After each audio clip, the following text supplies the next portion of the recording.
Indaba, my children, Part 1, Themes, Spawn of the Dragon. Number 1, Good versus Evil. The theme of good versus evil is seen repetitively in the book Indaba, my children.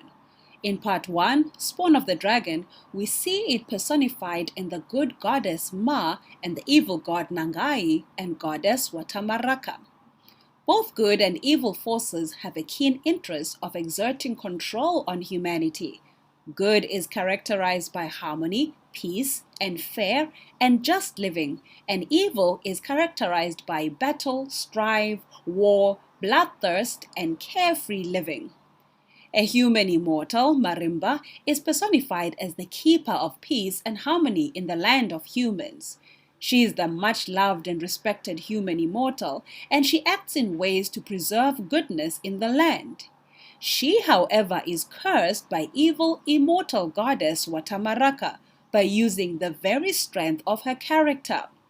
Marimba is a loving woman, and she equally is lovely. The curse placed upon her, however, means that whomever she attracts out of her genuine love to marry her will die 3 moons later, and this is such a great snare to her, as love is a strong characteristic of her character. Throughout the book, we see a battle between evil and good. Good seems to prevail, but is always tainted by an element of evil. Number 2, Bravery. Marimba's son Kahawa is portrayed as a very brave and fearless warrior, the kind that loves the challenge of hunting for and killing a lion. Equally, the Maasai warriors are portrayed as brave warriors who have no fear of even their own death. In the arrival of evil god Nangai's night howlers, Kahawa, Maasai, and Mboshu use bravery to withstand against the forces of such evil. Through his bravery, Kahawa defends her mother Marimba with all he has. Through such bravery, it is observed that forces of evil can be overcome by brave and unwavering humanity. Number 3, Love. Love is portrayed as a strong character of those on the side of good. It is, however, presented in both its form of fulfillment and destruction. Fulfillment in how Marimba, for example, is lovely and loves genuinely and warms the heart of those she loves dearly. Destructive in how hard it becomes for one to resist loving Marimba, even with clearly understanding the detrimental effects such love has to their own lives. The Maasai, Komatembu, declared that he'd rather have moments of genuine love and die 3 months later rather than live without being blessed with such genuine love. Kahawa loves his mother dearly, but seemingly doesn't love his chosen wives nearly as much. Many in the modern society can also relate on how much genuine and true love is yearned amid the understanding of just how heartbreaking it can be once lost. Do you agree with such? Do share your views in the comment section below. Number 4, the power of song and dance. Song and dance are portrayed as important ingredients in celebrations and victory, and are also presented as important ingredients in healing. Marimba leads the villagers to dances, and merriment is found in such environments. In village feasts, song and dance is found to warm the hearts and spirits of those gathered. After losing yet another loved one after 3 moons, Marimba comforts herself through song, dancing, and the inventing and playing of musical instruments, thus presenting the power of music and song to heal even from a broken heart. Marimba is, in fact, a name given to a historical musical instrument said to have been invented by Queen Immortal Human Marimba, today known as the xylophone. In the fight against the evil god Nangai and his night howlers, we see a spellbinding tune played, leading to the complete destruction of the night howlers, and thus the winning of the battle against the forces of evil god Nangai. Could this be implying that violence and destruction are not always the way to winning battles and wars, and that wars can be equally won through noble use of good resources, such as music and song? Do share your views in the comment section below. Number 5, respect for parents. The African culture is repeatedly presented as one that always promotes respect for authority, elders, and customs, and like the Bible commandment that states, "Honor your father and mother," this is something kept very sacred in African culture. Kahawa portrays complete honor and respect for his mother. Even when his mother chooses for him wives he doesn't approve of, Kahawa receives them anyway, though never truly loving them. When Marimba's life was in danger, Kahawa did everything in his power to protect his mother, and when his mother argued against Kahawa's protection, he struck her unconscious and hid her in a cave to protect her from harm's way. When later harm's way was gone, Kahawa cut off his right hand and decreed that the same would be done to anyone who strikes their parent for any reason. Through this book, it is highlighted that parents are to always be respected as the younger generation receives their blessings from how well they take care of their parents. Number 6. Destruction of power. The use of chiefs, queens, gods, and goddesses in the story shows levels of powers which humanity is exerted to. Though such power can be used to facilitate order and harmony in the land, when incorrectly used, it can equally lead to the destruction of the land. Visibly seen is the destructive power of Nangai's control over the Maasai warriors.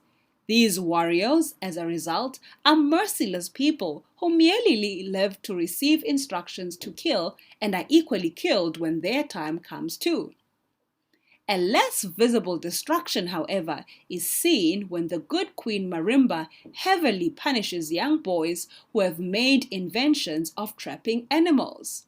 The guilty is made example for all to see, and decree is established that no new inventions are to be invented, except by those on whom power is already vested to do so. Such means that creativity, innovation, and development are discouraged in the land, all because of the power it gives to those who present such.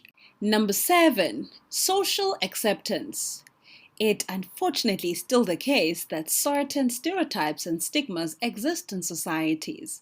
In the story, those who were born with defects such as being blind, inability to speak, or being hunchbacks, such were seen as cursed children and were sentenced to death. Close observation, however, would be made of such children to see if the great gods had granted them any supernatural powers or not. Social acceptance of such children would then be on condition that they have supernatural powers they can benefit the community. The absence of such supernatural powers meant the death of such children, as they were seen as curses to the community. Nonikwe is disowned by her father for being a hunchback and is raised and monitored by his uncle Mutengu, who observes that she has supernatural powers. Nonikwa's allowance to live and gain respect in the community is on basis that she has these powers. Are there any conditions or people stigmatized by communities in the modern-day world? What are some of the things they need to do to gain both respect and social acceptance? Do share your views once again in the comment section below. Number 8. Self-sacrifice. Marimba, the queen and human immortal, is seen as very instrumental in the character development and molding of the community. In fear of her, the community members continue to act in ways of goodness. When faced with the news that the village will be completely destroyed because of Nangai, the evil god is dying the slow death of an immortal and desperately seeks the life of Marimba so to replenish his own life at the cost of hers, Marimba does something unimaginable and offers herself as a sacrifice so as to spare the lives of many villagers who otherwise would be killed to get to her. Marimba does this out of an unconditional and self-sacrificial love for the humanity she leads. Number 9. Greed, treason, and ingratitude. Ever been repaid evil for a good you had done? Marimba's unconditional and sacrificial love for humanity did not stop the humans from betraying her to the evil god Nangai in exchange of immortal powers, which he promised them. Marimba was betrayed by her own people. The very same people she labored fervently to guard and protect were the ones behind her destruction. She was drugged and taken to the evil Nangai. As the representative of evil he was, Nangai took the marimba he wanted for his own self-seeking interests and had absolutely no intention of keeping to the promise he had made. Can you ever trust or rely on one who is evil? These greedy humans learned this the hard way and will forever be remembered for how ungrateful they had been to one who had truly cared for their best good. And number 10, mercy and remembrance.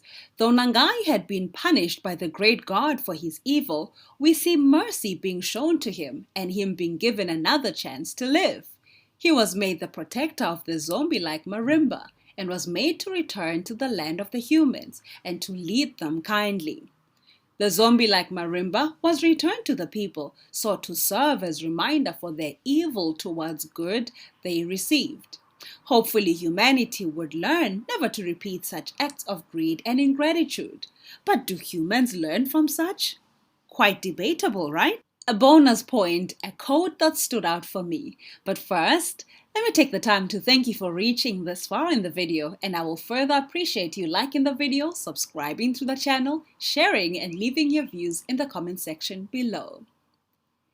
In teaching Kahawa a life and moral lesson, Marimba shares that force isn't to be used all the time, as it carries power to destroy those who use it.